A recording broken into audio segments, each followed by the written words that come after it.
Hey guys, welcome back to the channel. In today's video, I'm going to share with you the best way to reduce ATM withdrawal cost on Cash App.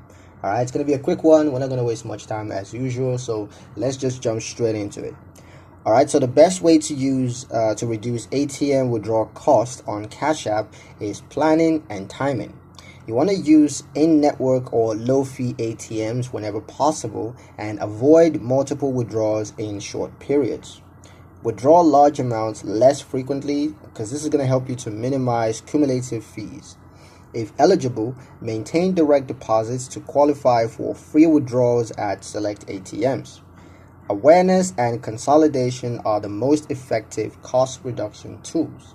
But yeah, that's pretty much it for the video, guys. Hope you liked it. Hope you found the information here useful enough. If you did, like, comment, share, and subscribe for more helpful financial insights. Thank you guys for watching, and I'll see you in the next one.